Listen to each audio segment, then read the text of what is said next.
The neon sign outside my office flickered, casting rhythmic shadows across Jisoo's face.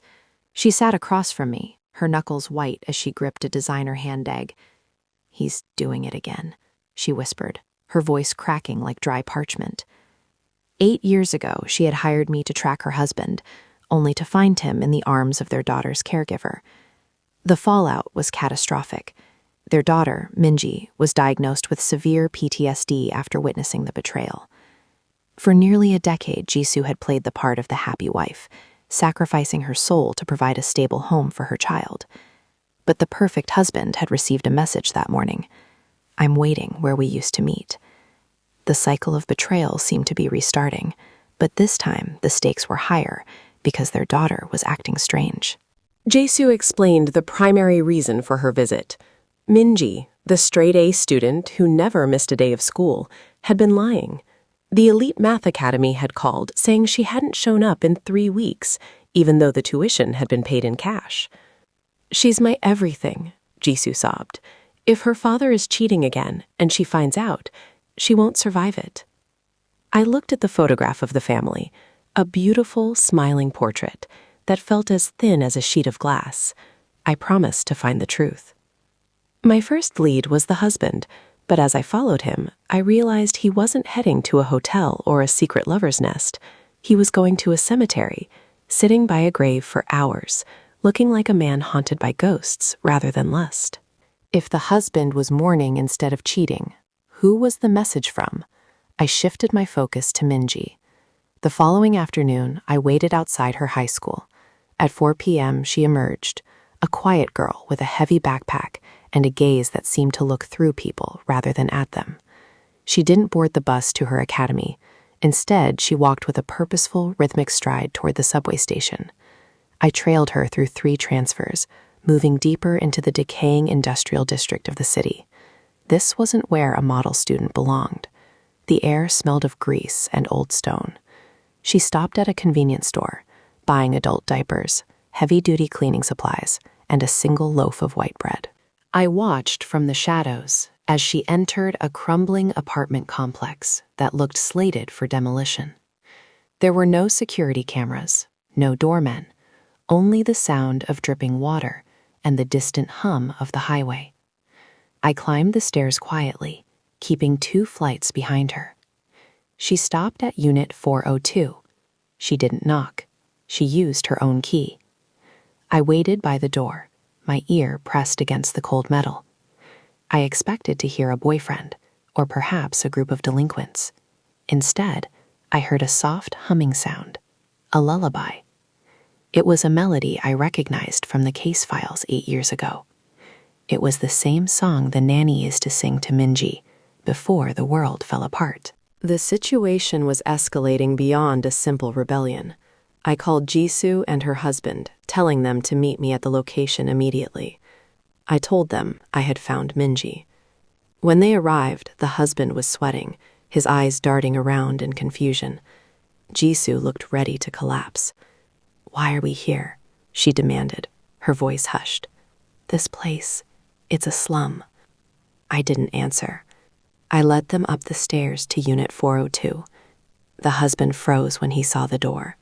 He recognized the address. This was the place where he had hidden his mistress 8 years ago, the place where his daughter had caught him. His face went ghostly white as he realized his daughter had returned to the scene of the crime.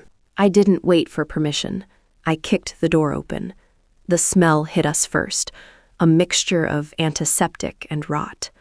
The room was sparsely furnished, but meticulously clean, like a hospital ward. In the center of the room sat Minji. She was sitting on a stool, her school blazer neatly folded on a nearby chair. In front of her, sitting in a wheelchair, was a woman.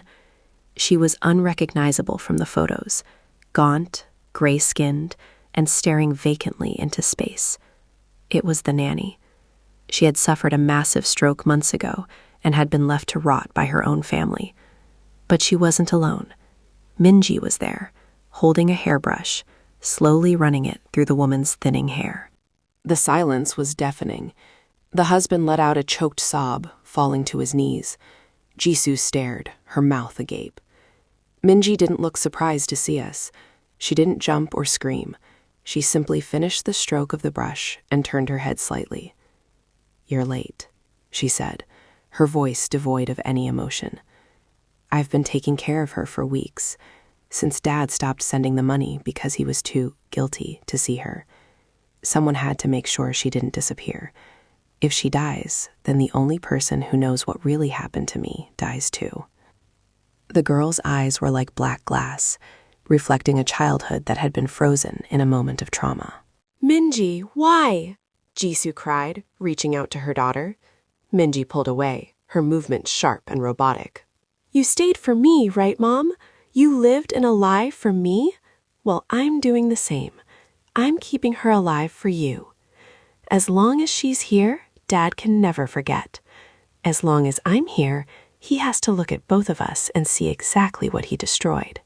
It became clear that the model student wasn't skipping school to play. She was using the tuition money to pay the rent and medical supplies for the woman who had ruined her life. She was the mistress's jailer, her nurse, and her tormentor, all in one. The husband tried to speak, but only a pathetic wail came out.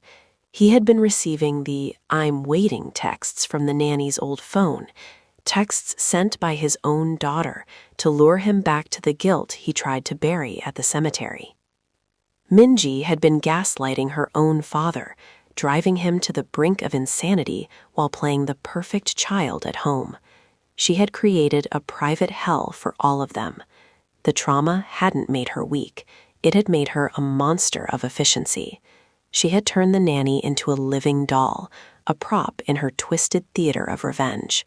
The happy family facade was finally shattered, replaced by a reality far more terrifying.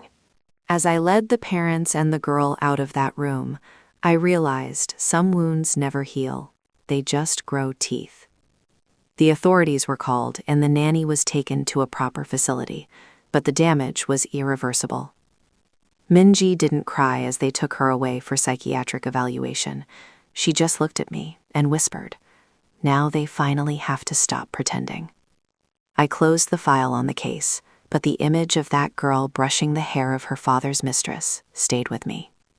In the search for the perfect life, they had raised a daughter who knew only how to maintain a perfect, hollow shell. The glass house had finally broken, and the shards were deep in everyone's hearts.